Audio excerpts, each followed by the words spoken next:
Oh, what do we have here? Today we have cops realize victim recorded her own murder. Damn.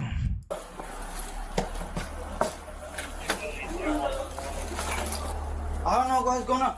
She was with this thing. This is Hector Ortiz, and this is the lifeless body of his fiancée, 20-year-old Kayla Hamilton. Just minutes from now, police will discover the key to her killer's identity is inside Hector's own phone.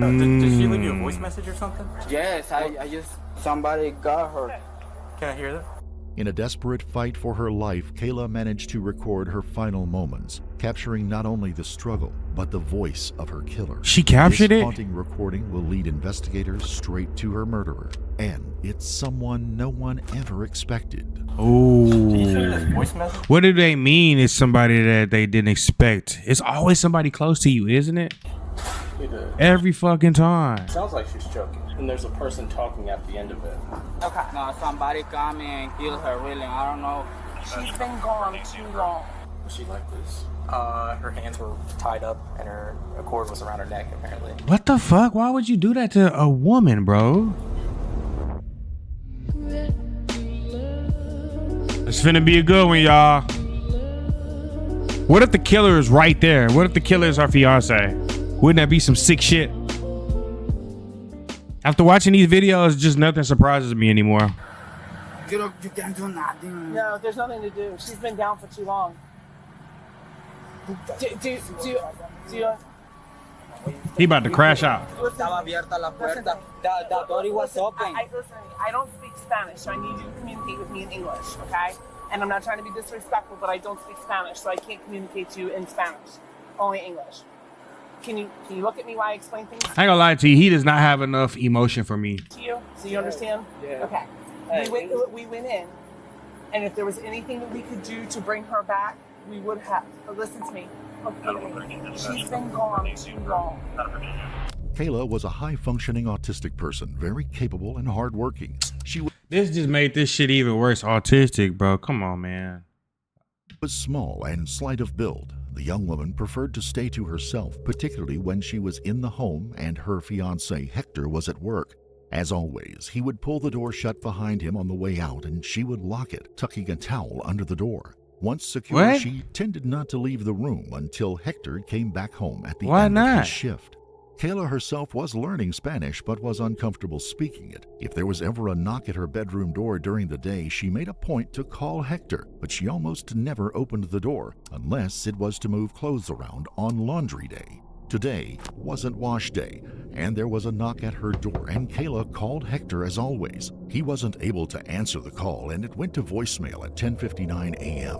It would only last a couple of minutes. Upon hearing it, there would be indistinct voices, and he would simply have to check on it when he went home after work.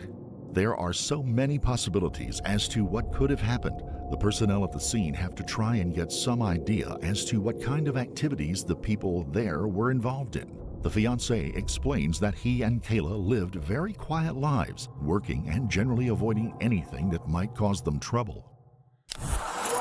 Nah, you know something. Medical history, like anything, like any kind of heart problems, any kind of breathing No, problems?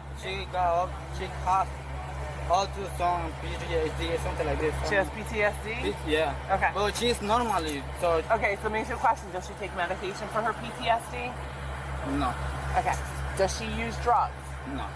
It's No, just a no. question I have to ask. 2 years, we be together for 2 years. We don't do nothing, drugs, alcohol. Nothing. No reason. I remember when Walmart used to sell those NBA shirts and those NBA shorts. I miss rocking a nice NBA apparel from Walmart, especially, and I know this is off topic, but I also miss chaps. You remember when champs used to be in Walmart? Like fucking $10, now it's like 80. Like, what the fuck? For her to want to use or anything like that? Okay. No, somebody come and kill her, really. I don't know. That is a bold statement. I think I be like a special to him. I don't know what's going on. And this is where she lives. This is her address? Yeah, it's our room. That's your house? Room. How do you even fucking go to sleep in that room after it's all said and done? Like, I wouldn't be able to sleep in that house anymore, bro. We rent a room. Okay, so you rent a room here. Still, Hector doesn't want to admit that Kayla is gone. They've got to work through language barriers to find out anything they can to help circle in on what was the reasoning behind this. Was it a random event, or was something more at work here? There is one incredibly important piece of evidence that has to be considered. The voicemail, while terribly faint, could offer any number of clues. Hector still couldn't be completely ruled out as the perpetrator of the crime, but if they could glean more information and clearer sound of voices from the message, it could lead them. I know that cop be stealing all the baby oil. To who the real killer was. What? Did she have a voice message? What did she get? Did she leave you a voice message or something? Yes, I just. What did it? Is it in Spanish? He from El Salvador? She don't say nothing. Somebody got her. Can I hear that?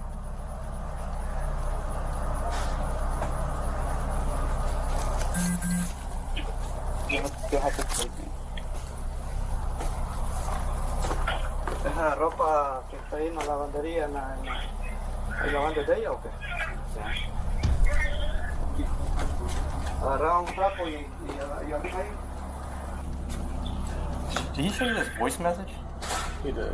Okay, it's just like screaming and I don't know if it's screaming or. It sounds like she's choking. Yeah. No, and there's a person talking at the end of it. That is sinister as fuck.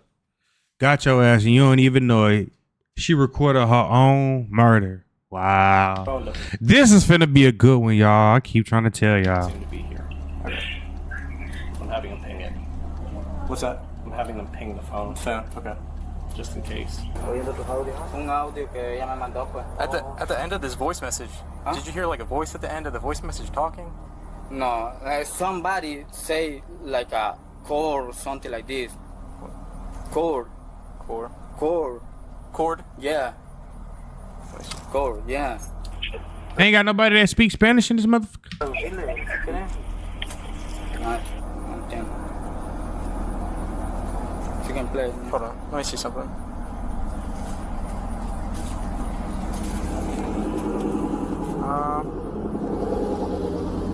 Do you have a Gmail? Yeah. Can you email this? Can you email this message to me? Go ahead. The fiancé wants to make certain that the investigators have a good grip on the timeline. He can't tell if he's a suspect for the officers at this time, and they can't rule him out either without doing some additional off-site They need to go ahead and get his phone location because his phone location is going to tell them if he was a part of it or not. checking And text messages, y'all know how that shit go. of We his ain't new to this. We true to this, baby. alibi. Somebody, I explain you. Somebody knocked the door. I know that. And she coming and lock. So, see who it is. When he saw the guy, or something like this, she called me. So she was having time to call me. You understand? So she called me, but I didn't answer, so I know somebody called. So 11, something, I don't know. That was the 11:03 or something. Yeah, I got that. Yeah. Cause he like, man, y'all need to do y'all fucking job. I know it's an English barrier, but bitch, I can say enough to, yeah. I don't blame him. But I'd be like that there's with my still the gal. question of who else could be involved. Officers find that the back door of the trailer, the one that leads through the laundry room, is unlocked. Each of the residents present say they have been told not to use that door, and they have no idea why on this day it would have been left unlocked. Of course, That's crazy though, because every time I go somewhere, I always make sure all my doors are locked. there is one housemate who is unaccounted for at this time, the young teenager that had just moved in, and no one seemed to know very well. Nobody knows the guy's name? No, I don't know. How the fuck y'all don't know somebody's name that's living with y'all, baby? You living with me? I'm finna do a whole deep dive and see. I'm gonna need your name and your birthday. What does he look ASAP. Huh? like? What does he look like? John, like me. Short. John, Maybe Sando. a little bit more, but it's skinny, little, Y'all brave because I cannot live with somebody and I don't know shit about them. I don't know their name, but oh no. I mean, I get it. You can rent a room, but baby, if I can't rent, man, fuck that. like mine. This video here might be coming late, or I don't know. You look, when I come, he go. So when you came up here, When I come in the work, he go from. When he coming from the job. Perhaps the young man, still new to the trailer and the country, really didn't understand the rules about locking that door. New to the country and the trailer. That is crazy. The police needed to find him. Perhaps he could be of some assistance in piecing this together. Of course, there was also a much darker possibility. As more police and detectives arrive at the scene, they finally have the manpower to canvass the neighborhood and to preserve the crime scene. Hector had already disturbed the crime scene when he untied the young woman's hands and removed the cord from around her neck. Any prints on those items would likely be smudged and untraceable now. Other items at the scene, including Kayla's rummaged through purse, her clothing, and personal effects, need to be kept right where they are, untouched. Before long, detectives on scene are able to begin working from a mobile command post on the street across from the trailer. Things begin to come into more focus. An officer on foot has located a trailer in that community that has a number of surveillance cameras that are positioned to possibly have seen who may have come or gone from the site. And then they get a phone call from the woman who owns this particular rental property. She tells them that the young man who lived there is at her home. Detectives are dispatched immediately. Kayla's cell phone was also pinged, and while it showed that it was in the general vicinity, the search grid would prove to be too large and indistinct to find it. It had certainly been ditched, and to this day it has not been found. Meanwhile, the detectives have approached the young man, and after being told by the landlady that he had been acting odd, they have decided to take him in for questioning. A car and an officer are called in. There's a possible suspect right over there. Like right around the corner.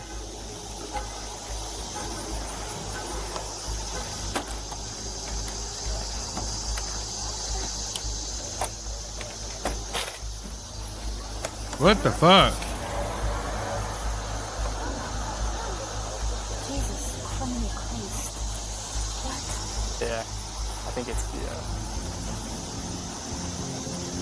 it might be the roommate or something that they found. I don't know. Cold-blooded. You new to the country, you finna go to jail for the rest of your life in this motherfucker too. That's crazy.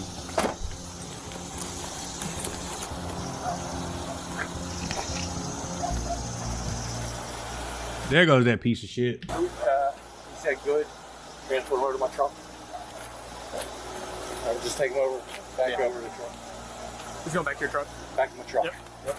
Why they always blurring out the killer's face, bro? Like, show that lint liquor. Everything in your pockets. Any weapons?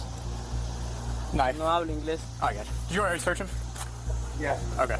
He's good. Of course, you don't speak English.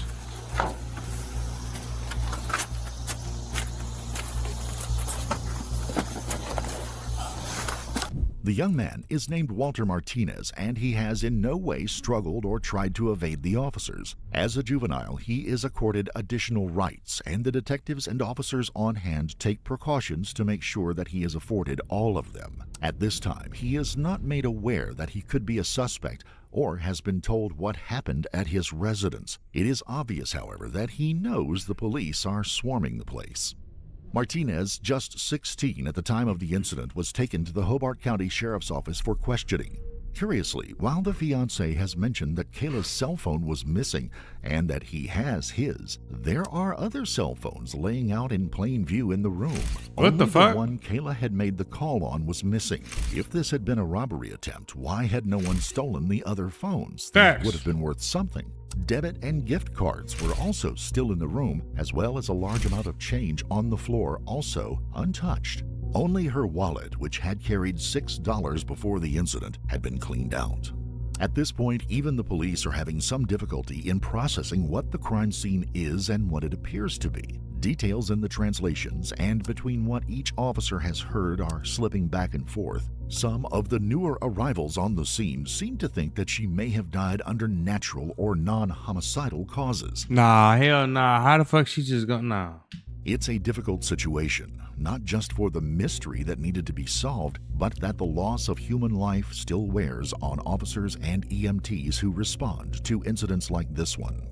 It has now reached 8:30 in the evening. While Martinez sits in an interview room alone, detectives on the scene are poring over the videos provided by the neighbor from their security cameras. As they should. They tell a tale of a young man coming and going from the trailer multiple times during the day. He leaves for work in the morning and comes back after Kayla's fiancé has headed to work. He then leaves again and comes back just around 11 a.m., the time at which Kayla was violently assaulted and murdered. He emerges from the trailer just about a half an hour later after Kayla's desperate but unheard phone call was made. Big There can dummy. be no doubt that he can be placed at the location when Kayla made her last desperate call and that he left not long after.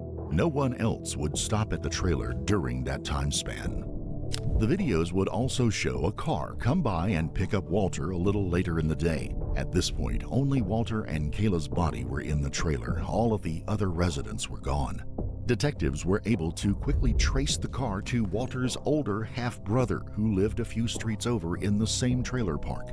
The brother would tell them that Walter had contacted him and wanted to go and hang out after telling him he had decided to give up drugs and alcohol in an attempt to change his life. The brother and another man come to pick Walter up. The three run a few errands and then stop at a Target store. While there, the two other men get snacks and drink. Hold on, so he just committed this atrocious ass act, and now he just going on about his day like ain't shit happened. That is very psychotic. While Walter picks out a small, inexpensive pair of earrings costing under $6, he goes to the checkout counter and pays for them with 6 $1 bills, the same amount that Kayla had in her wallet that morning when her fiancé left. Over $6, bro. The lady lost her life over $6. Martinez makes it home around 2:30 p.m., puts in the earrings, and decides to go off on another walk. Kayla's body still awaits discovery in the back bedroom of the trailer. It's not much, but they can place him at the scene of the crime, and he had access to the building. Crime scene specialists are sweeping the room, and DNA swabs are being taken from Kayla's body. There is ample evidence there, but it will have to be processed, and a match will need to be worked out before anyone can be accused based on what it reveals. Downtown, the police will need to work on getting information from Martinez, either something pointing a finger at someone else or something that implicates him. A detective and an interpreter sit down with Martinez to explain to him his Miranda rights and advise him that he can have a lawyer at any time and that speaking with them is completely voluntary. He tells them that he agrees and signs the appropriate documents. How long have you been in the United States? 3 to 4 months.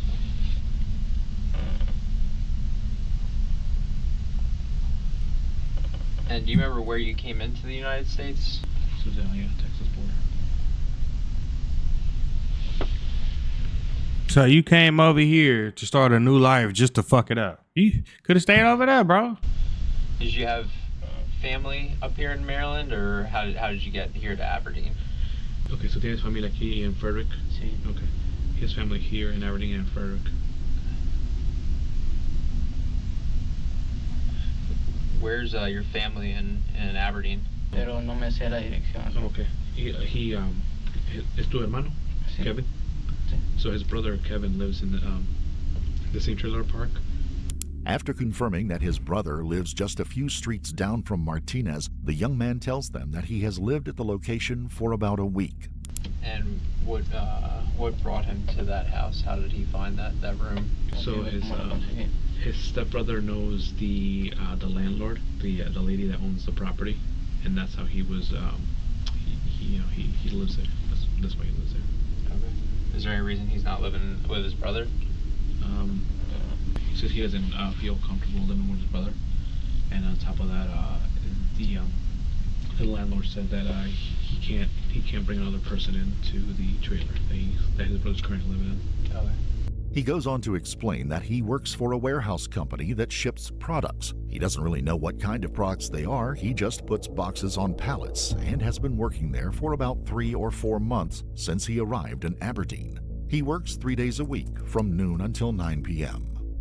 So the detective brings the discussion back around to the trailer at number 3 Inca Street where the incident happened. For brevity's sake, we will edit out the Spanish portions of the interview and rely on the translator.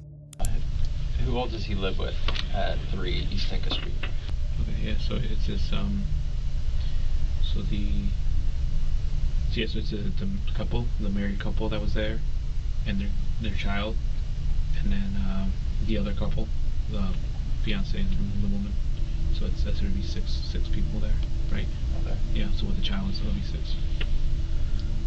Have you ever gone? Man, look at his knees shaking, boy, bouncing back and forth together. He know he going to jail. Gone into any of your roommates' bedrooms at any time, or have they ever invited you into their rooms? No. Yeah, he said he's never been into the room without their permission, or he's never been invited. The only time that he's had contact with them, he'll knock on a door to take their clothes out of the dryer so he can wash his clothes, the washer and dryer so he can wash his clothes. So he's never physically been inside any other roommates' bedrooms? No, inside, never. Never. Solo nomás la puerta así llegado. Oh, just by the door, and that's it. The only name he knows is Agustin. The 2 females, the child, and the other male, he doesn't know their names. So you live with these people and they've never introduced themselves to you? You never talked to them in passing? Yeah, he's just the only one that that he knows is the men. He talks to the men there, and he knows the other guy, the fiance, as Kike. That's like a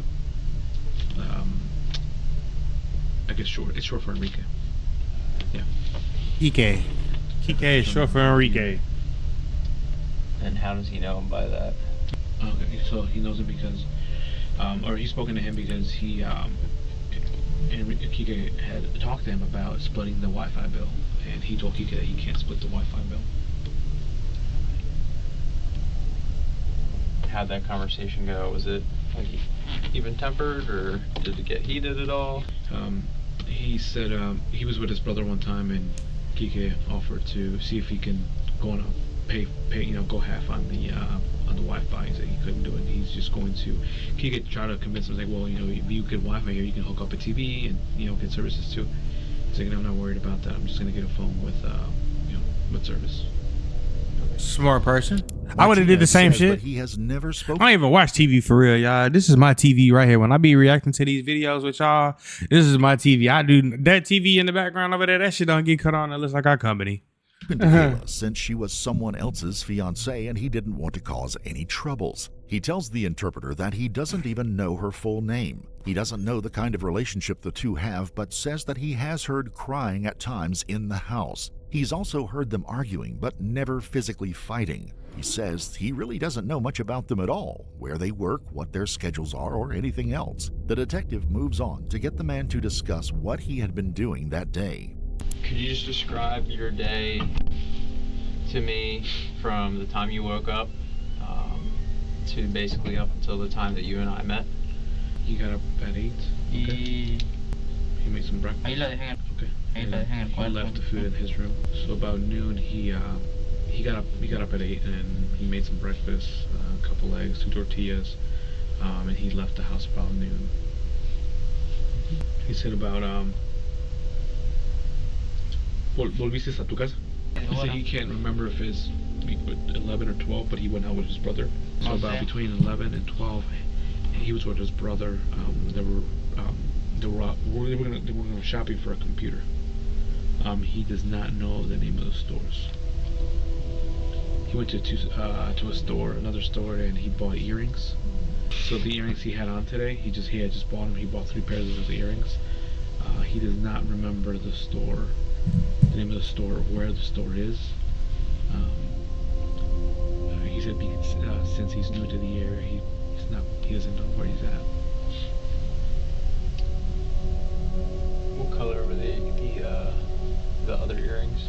Okay, yeah, so it's 3 pairs. All 3 had a gold color, they were gold color. Yeah. Or did they come in like any packaging or? Okay, yeah, they come in packaging. So after he got the earrings, then what? So so between 2 and 3, he was with his brother and this other guy named Yarny, and so 2:30 to 3, his brother went to drop him off because his brother and Yarny work together. Do you want? Does Yarny have a full name or? He's not sure what his last name is or how to spell Yarny. But he's friends with his brother and works. Do you know anything? Shit. Brother's brother. After being dropped off, Martinez tells them that he went inside, put his food in the refrigerator, and then went out to take a walk. He said he likes to take walks in the area, particularly to a nearby park. He says that he thinks it was about 2 hours before he headed back, and then he had an odd question for the officers. Yeah, so here's a question. What do you mean he had an odd question? What the fuck? And, he's wondering if he can go back to the room. He'll be able to live in the same place. Yeah, probably. No, pero sí, no hay ningún problema. Does he wonder why does he ask that?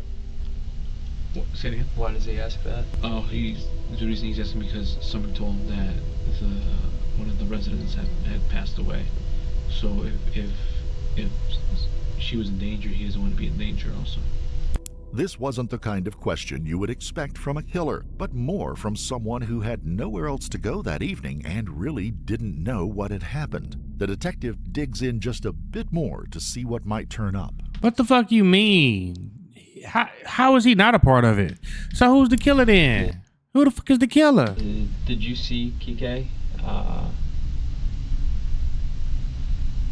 at any point today? He said he never saw him today. He didn't see him today. How about Kike's girl? He saw her this morning around 8 when he woke up. And where was she?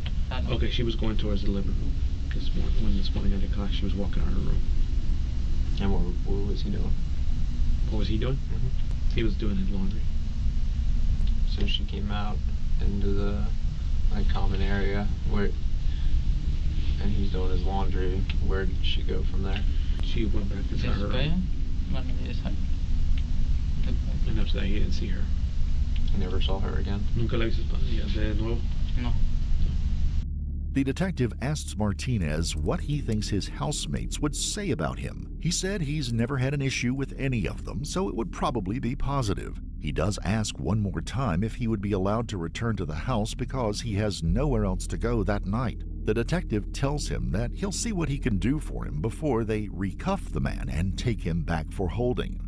They haven't learned much concrete from the interview, as many nuances can be lost in translation. Hello. Martinez, for all intents and purposes, has been an emotionless wall, seemingly unbothered that a young woman was brutally murdered and assaulted in his home. Information from the crime scene, along with security videos and a quick interview with Martinez's half-brother, are painting a picture that the leading suspect in this case is the young man himself. Information from the Department of Homeland Security But what if it's not him though? on Martinez has come through with information saying that Martinez was picked up at the Mexican border, where he declared for asylum as an unaccompanied minor. While being held and processed there, he was allowed to travel to Maryland to live with sponsors while he awaited his hearing on his immigration status. The account he gave was that he had been taken from El Salvador and through Mexico with coyotes, or human workers, who still expected payment from him. They had threatened harm to his family if he did not repay them in time. Because of this situation, and that Martinez was still a juvenile, Maryland state law required that he be turned over to Child Protective Services for holding rather than being held at a jail during the investigation. The Aberdeen Police Department and Harford County Sheriff's Office said that when handing Martinez over, they made CPS well aware that Martinez was being held in conjunction with a possible murder charge, and that he should be kept away from any other minors. They explained that the only reason he had not been charged with the crime as of yet was that they were awaiting results on DNA testing, which was done at the scene. It would take 6 long months for that DNA testing to come back. Damn. DNA matching that of Martinez was found on Kayla's body and in her underwear. In the meantime, Martinez had been In her underwear. So oh damn.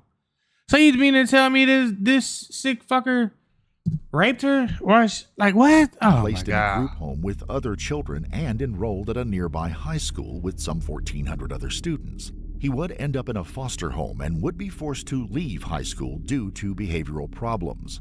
Martinez would be rearrested, this time as an adult, due to the severity of the crimes, murder, and sexual They did that shit on purpose so they can get his ass when he a full adult. assault. While awaiting trial, he sent a letter to a friend, apparently not understanding that all mail from inmates would be read before it was released. Within the letter, he would admit to a total of 4 murders. Damn! 4? He came to America to cut the fuck up. And a number of other crimes. He would also admit to being a member of MS-13. Ooh. Confronted with his own admissions, on August the 21st of 2024, Martinez would plead guilty to the murder of Kayla Hamilton. At his sentencing trial, the recording of the voicemail sent by Kayla would be played. His words of lo siento, I'm sorry, gained him no sympathy. He would be given a life sentence, commuting all but 70 years of it due to his age at the time of the crime. He will, no matter what, have to serve the 70 years. After he is released, he will have to serve an additional 5 years of supervised probation For the rest of his fucking life. should he live that long. Kayla's family would work with representatives at the state and national level in an attempt to create new laws that would prevent juveniles awaiting trial for violent crimes from being put into non-traditional custody and potentially endangering other children. We would like to extend our deepest sympathies to the family and loved ones of Kayla Marie Hamilton, a young woman taken far too soon. Damn. Bro came to America for a better life just to ruin it. That is fucking wild. Thank you guys for tuning in. Shout out to all my supporters. I love you. What did you guys think? I think he's a piece of shit for that. And to kill an autistic person, you know what I'm saying? That's just downright dirty, bro. Like, I love autistic people. Autistic people have a special place in my heart because my little brother's autistic. You know what I'm saying? I'm going to crack some jokes here and there. You know what I'm saying? But for the most part, autistic people are amazing people. And just this, to hear this baby lose her life to somebody, wow. It just breaks my heart. You know what I'm saying? Another parent has to bury their child. And it's like, when will this shit stop, bro? But thank you guys for tuning in. Shout out to all my supporters. I love you. Next video premiere coming up after this. And that's it, baby. We out.